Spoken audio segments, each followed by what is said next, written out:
Morning, सत श्री अकाल, अदावर जी। दोस्तों, आज हमारा 12वें दिन का चैलेंज स्टार्ट हो गया है। आज 12वां दिन है, 12th डे है। आशा करती हूँ आप सब लोग को अच्छा लग रहा होगा और आप में से कुछ लोग, सब नहीं तो कुछ लोग तो फॉलो भी कर रहे होंगे कि आज मैं क्या दिखाने वाली हूँ। तो आज मैं सबसे पहले आपको एक थॉट दूंगी, वो है कि जिंदगी में अनुशासन होना बहुत ज़रूरी है। हम कई बार बहुत सारी चीज़ें इसलिए ख़राब कर देते हैं क्योंकि हमारे अंदर अनुशासन नहीं होता है। डिसिप्लिन से आप कुछ भी प्राप्त कर सकते हैं। अगर मान लीजिए आप स्कूल में पढ़ते हैं और रेगुलर स्कूल जाते हैं और पढ़ने में औसत हैं, लेकिन रेगुलर जाने से क्या होगा कि आपकी जो चीज़ें हैं वो आपको जो स्कूल में कराई जा रही हैं डेली रूटीन में, वो आप प्रॉपर कर पाएंगे। इसी तरह से योगा में जैसे डेली करा रही हूँ, अगर आप डेली करेंगे तो कुछ ना करते करते कुछ तो करेंगे, तो उससे आपकी बॉडी पे इम्पैक्ट आएगा ही आएगा। अगर आप सच में वेट लॉस करना चाहते हैं, स्मार्ट रहना चाहते हैं, एक्टिव रहना चाहते हैं, तो आपको रेगुलर तो होना ही पड़ेगा। कोई भी काम एक दिन में नहीं होता है। हाँ, खराब चीज़ें ज़रूर एक दिन में हो जाती हैं, वर्स्ट हो जाता है, लेकिन गुड करने के लिए बहुत मेहनत करनी पड़ती है। वेट आ तो एकदम जाता है, बट उसको लूज़ करने के लिए बहुत मेहनत करनी पड़ती है। उस मेहनत के लिए आपको कमर कसनी ही पड़ेगी, आपको डिसिप्लिन होना ही पड़ेगा, आपको रेगुलर होना ही पड़ेगा। और जहाँ आपको प्रॉब्लम लगेगी, मैं आपके साथ हूँ। मैं आपको ज़रूर फिट एंड फाइन करके रहूँगी। चलिए आज स्टार्ट करते हैं थोड़ा सा वार्म अप से।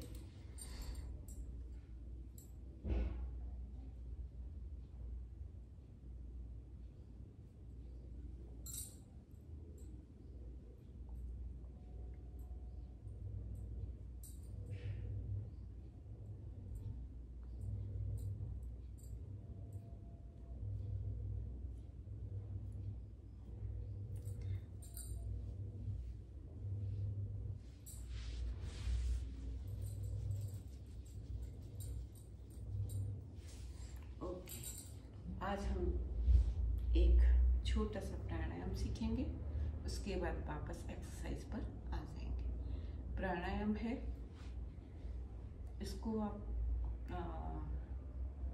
अपनी ब्रीथ को एकदम कंट्रोल कर लीजिए और अंदर की तरफ सांस खींचिए, फिर धीरे धीरे छोड़ दीजिए।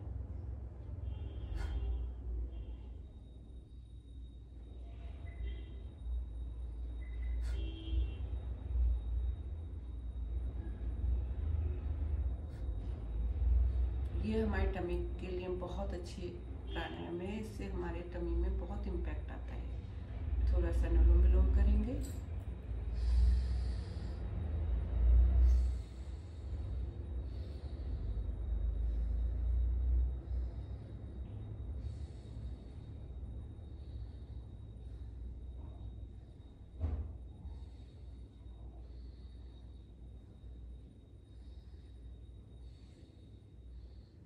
चलिए अब हम तैयार हो जाते हैं एक्सरसाइज के लिए। पहली एक्सरसाइज है, दोनों हथेलियों को जमीन पर टिका दें। ठीक है, पूरी बॉडी को हम ऊपर की तरफ पुश करेंगे। क्योंकि अगर आपका वेट ज़्यादा है तो आप अपनी पूरी बॉडी को कलाइयों पर नहीं उठा पाएंगे, तो इसलिए खाली प्रेशर फील कराना है बॉडी को कि हम ऊपर उठा रहे हैं। उससे क्या होगा कि आपकी कलाइयाँ, कंधे और यहाँ की मसल्स मजबूत होती हैं। तो पूरी बॉडी को हम कोशिश कर रहे हैं जैसे कि हम ऊपर उठ रहे हैं। और अगर आप उठ सकते हैं तो बहुत अच्छी बात है, नहीं उठ सकते हैं तो खाली प्रेशर दीजिए। ठीक है,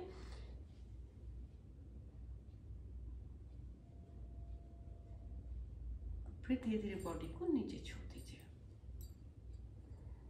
चलिए, फर्स्ट एक्सरसाइज कंप्लीट हो गई। अब हम सेकंड करेंगे। थोड़ी सी हमें लेटना पड़ेगा। दोनों पैरों को सीधा कर लीजिए और आराम से धीरे धीरे पीछे जाके लेट जाइए।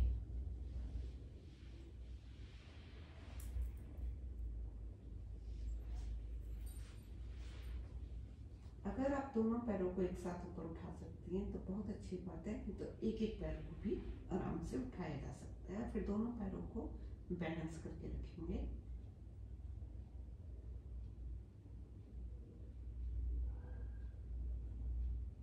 फिर धीरे धीरे दोनों पैरों को नीचे ले जाइए।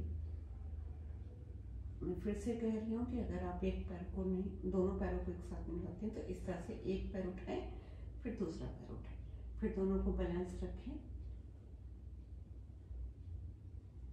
फिर एक पैर को नीचे ले जाएं, फिर दूसरे पैर को नीचे ले जाएं। ये एक्सरसाइज कोई 5 to 10 टाइम्स कर सकते हैं आप, लेकिन पहले दिन 2 बार ही बहुत होगी।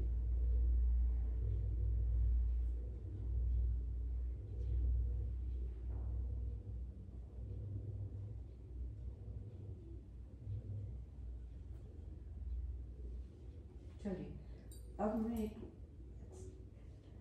एक्सरसाइज और बताऊंगी थोड़ी देर के लिए। अब अगर कोई हैवी एक्सरसाइज करते हैं तो 5 से 10 सेकेंड का आप लोग बीच में ब्रेक ले सकते हैं, बिल्कुल रिलैक्स होके।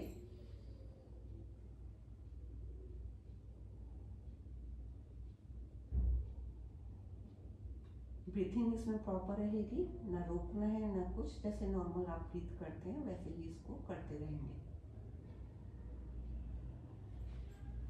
अब दोनों पैरों को ऊपर उठाएंगे, वैसे ही अगर आप उठा पाते हैं तो नहीं तो एक एक पैर को ऊपर उठाएंगे और धीरे धीरे साइकिलिंग करेंगे। इसको 15 टाइम से स्टार्ट किया जा सकता है। 5, 6, 7, 8, 9, 10, 11, 12, 13, 14, 15। इसके बाद पैरों को स्ट्रेट करेंगी और फिर धीरे धीरे अपने नॉर्मल पोस्चर में आ जाएंगे। इससे हमारा बैली फिट रहता है, टमी फिट रहता है, और हमारे अगर किसी वजह से हमारे पैर के जॉइंट में कोई प्रॉब्लम है तो वो भी आराम आता है। और सबसे ज़्यादा फायदा होता है कि मोनोपाज के टाइम में जो यूट्रस रिलेटेड नीचे जो प्रॉब्लम होती हैं वो भी हमारी प्रॉपर होती हैं, और यूट्रस का जो साइज है वो छोटा होता है। वो मतलब जब जैसे कि एज बढ़ने के साथ यूट्रस लूज होती है और टाइट होनी शुरू हो जाती है, अगर ये एक्सरसाइज हम प्रॉपर करते हैं तो। चलिए अब हम दूसरी एक्सरसाइज करेंगे, उसमें भी पैरों को ऊपर ही उठाना है, बिल्कुल स्ट्रेट पैरों को कर लीजिए जितना कर सकते हैं, और धीरे धीरे दोनों तरफ ऐसे हम उनको मूवमेंट देंगे। अपने हाथों से कमर को पकड़े रहें जिससे कि क्रम्प ना आए या फिर कोई और दिक्कत ना हो कमर में। और पैरों को भी बहुत ज़्यादा टाइट रखेंगे, एकदम से लूज नहीं छोड़ना है। जहाँ तक भी आप ले जा पा रहे हैं फर्स्ट टाइम में उतना धीरे धीरे करें, और वहाँ से कुछ देर रोक के 2 सेकंड, 3 सेकंड, 4 सेकंड, हद से हद 10 सेकंड, फिर वापस नॉर्मल पोस्चर में आ जाएंगे। इसको 5 to 10 टाइम्स किया जाता है। अगर आप अभी शुरू कर रहे हैं एक्सरसाइज करना तो इसको ज़्यादा से ज़्यादा 5 टाइम्स करें।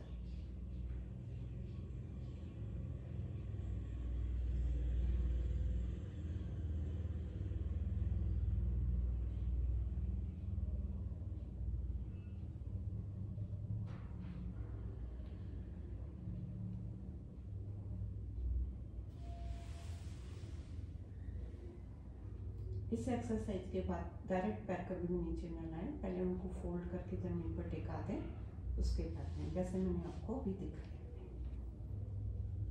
आपको पैर ऐसे जमीन पर धीरे धीरे टिकाने, फिर उनको सीधा कर दीजिए। चलिए अब हम एक एक्सरसाइज और करेंगे। अपने दोनों हाथों को सर की तरफ ले जाएं,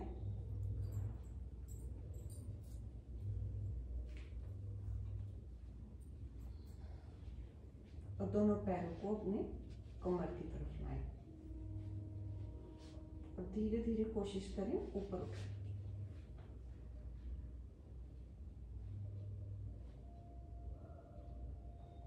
फिर धीरे धीरे नीचे बैठ जाए। जिन लोगों को कमर दर्द की शिकायत है या ज़्यादा हैवी है वो लोग उसको अवॉइड करें, क्योंकि कलाई में क्रम्प आ सकता है। चलिए अब धीरे धीरे बैठ जाइए।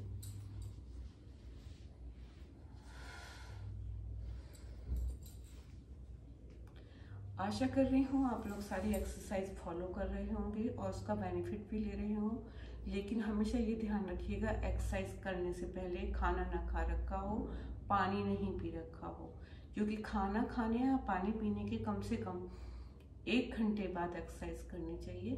खाना अगर आपने अच्छे से लंच किया हुआ है तो 2 घंटे बाद स्नैक्स वाला ब्रेकफास्ट किया हुआ है तो 1 घंटे बाद पानी, चाय या कॉफ़ी के भी 1 घंटे बाद आप एक्सरसाइज कर सकते हैं। टाइम का ऐसा कुछ नहीं है।